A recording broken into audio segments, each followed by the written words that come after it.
Welcome to the Deep Dive. Our mission today is to take a really fascinating stack of clinical notes and pull out the core lesson. We're talking about what happens when that emotional performance, the constant smile, becomes a full-time, high-stakes job. Exactly. We are diving into the transcript of a first-time therapy session with a client, we'll call her Emily, and her therapist, Dr. Jack. And the whole focus is this paradox of high functioning. The person who looks the most stable, the most cheerful on the outside, Yeah. is often the one who's actually closest to a kind of internal collapse. And these notes, they throw us right into a situation that I think a lot of us can, well, at least recognize. Mm. You have Emily, and by all accounts, she is highly successful. Great grades, popular, always smiling. Mm.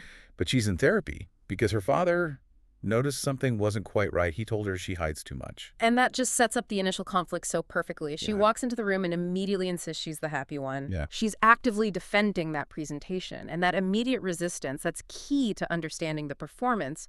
We're exploring what Dr. Jack starts to call masked depression. It's this systematic hiding of internal distress behind a facade of just normalcy and achievement. Exactly. We're not talking about what you might picture as typical clinical depression, which can sometimes manifest as, obvious withdrawal or an inability to function. No, not at all. Mass depression can be almost the opposite. It's often characterized by overfunctioning. Overfunctioning, consistent social engagement. Yeah, it's all designed to distract from or just wall off that internal pain. So if we're going to look at the whole picture here, our analysis has to go beyond just the symptoms, right? Well, yeah, we need to dissect the mechanism of this emotional mask. We have to understand the very unique symptoms of exhaustion it creates, and then really appreciate the immense relief that happens when the person finally realizes they have permission to put the mask down, even just for a moment. Okay, so let's unpack that first layer then.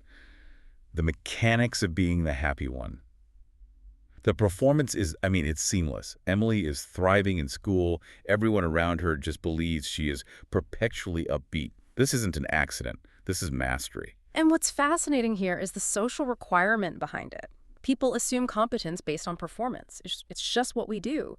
So if Emily performs stability, gets high marks, and smiles constantly, her entire environment just automatically labels her as stable. And that external validation just reinforces the need for the mask. It becomes a cycle. But Dr. Jack, he doesn't just let the smile go by without, a closer look. He observed that when she talks about her cheerful reputation, it sounds, and I'm quoting him here, almost like a job. It sounds intentional. Yes.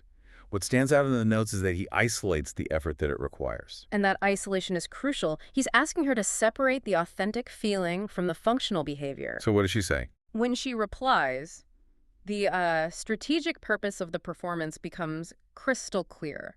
She explains that the smile serves as a barrier.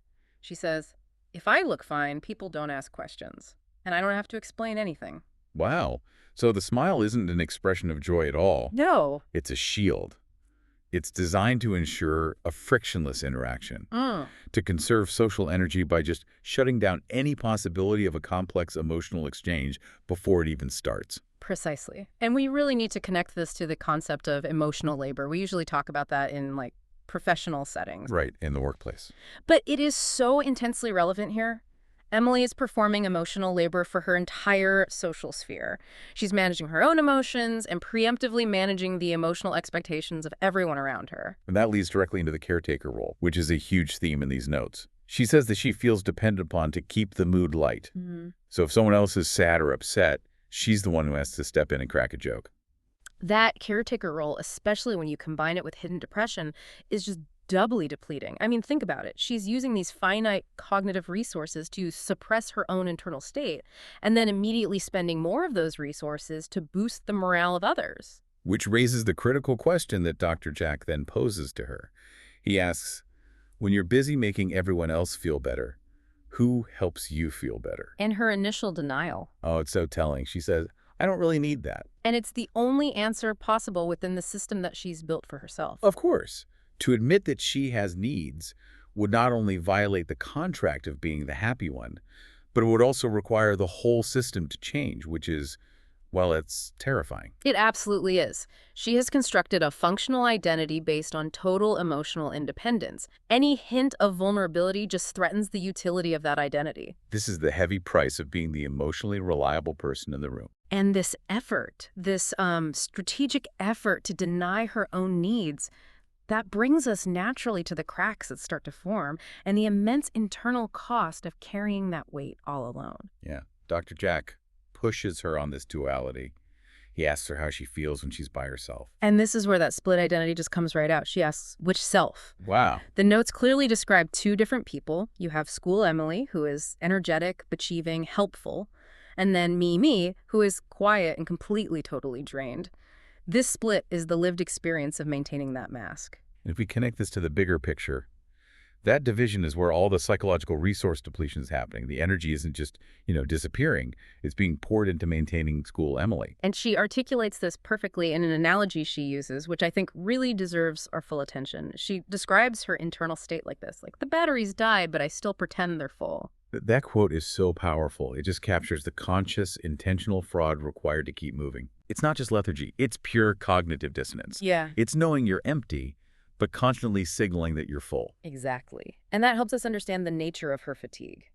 If you are constantly redirecting your internal processing power, not to solve problems, but just to manage the disconnect between what you feel and what you show, that is unbelievably taxing. It's like a computer running a really heavy program in the background all the time. That's a great way to put it. When we talk about allostatic load, this is a prime example. It's the accumulated wear and tear on your mind and body from chronic stress, even if that stress is self-imposed emotional suppression. So if your brain is constantly running this background simulation of, I must look happy, I must manage my breathing, I must hide the tightness, it means the resources you need for simple automated tasks are just being siphoned off. And that's why simple tasks become monumental. She says her brain is heavy, and things like getting out of bed or just answering a routine text message feel monumentally harder than they should. Because the cognitive reserve for those routine tasks is already gone. It's gone. The brain is already taxed from performing its primary function, which for her has become emotional defense.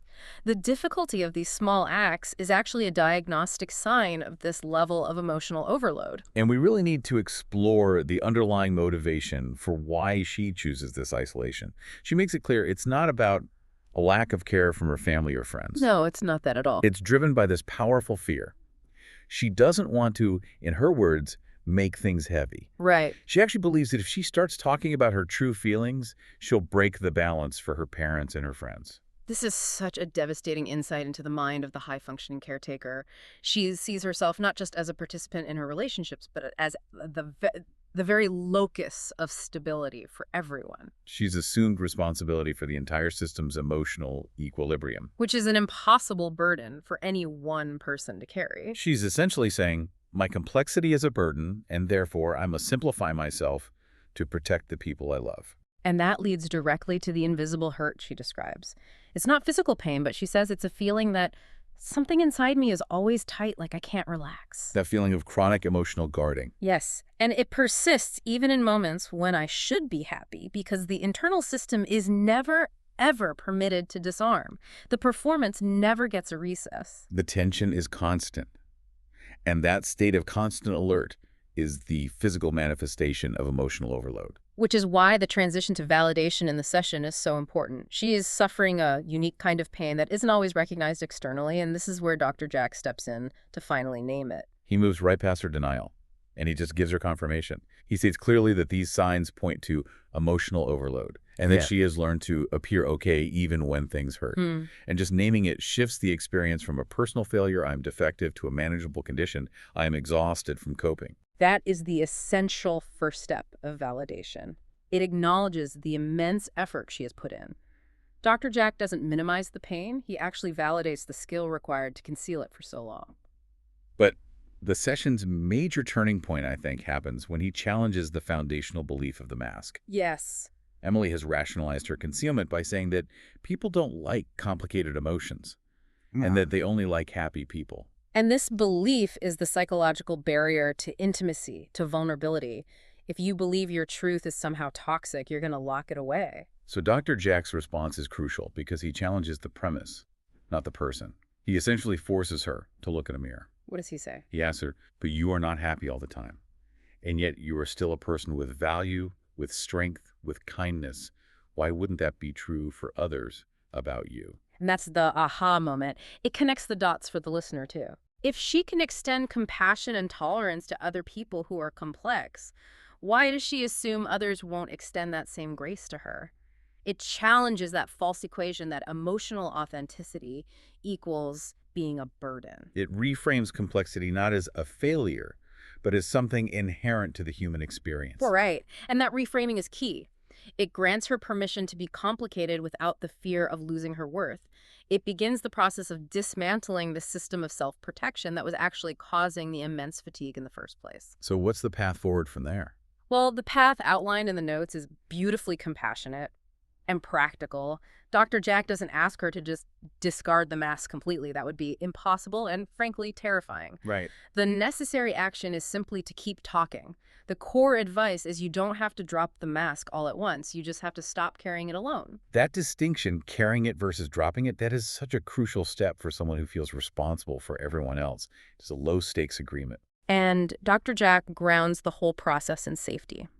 He confirms that, yes, the feeling of emotional heaviness is serious, but because she feels safe and functional day to day, they have a solid foundation for careful, step-by-step progress. So it manages the expectation. Healing isn't a sprint. Exactly. It's a careful marathon of relearning vulnerability, and the overall goal isn't immediate happiness, it's sustainable emotional honesty. Sustainable emotional honesty. I like that. Yeah, because that leads to a reduced performance load, which frees up the cognitive resources you need to genuinely thrive instead of just survive. So what does this deep dive into Emily's first session ultimately mean for us, the listeners? I think it demonstrates that the person in your life, or perhaps even you, who is working the hardest to hold everyone else together, The one who's always smiling and achieving. is often the one who is closest to severe internal fatigue. And the source material gives us a clear, empathetic blueprint for recognizing this, for seeing emotional overload when it's concealed by high functioning. The key takeaway really is that true honesty about your internal state. It is not an act of self-indulgence or selfishness. It is a vital prerequisite for receiving the care you actually need. You can't care for a problem you refuse to acknowledge. And that final moment of truth in the notes, after all the vulnerability, it provides the real measure of progress. Dr. Jack asks her how she feels in that moment in the safety of the room, and Emily's response is just so powerful. She says, I feel seen, which is weird, but good, I think. That confirmation of being seen, it means the effort of the mask was finally recognized and the real person underneath it was validated. And it was only after that moment of deep vulnerability that the notes describe her final smile, the one she gives to Dr. Jack, as genuine, not performed. And that transformation from a performed smile to a genuine reaction, that's the whole point of putting the weight down. So we'll leave you with this provocative thought to consider. If the energy you spend maintaining the mask is what's making your brain feel heavy, what small weight could you put down today to lighten your load? Thank you for diving deep with us. We'll see you next time.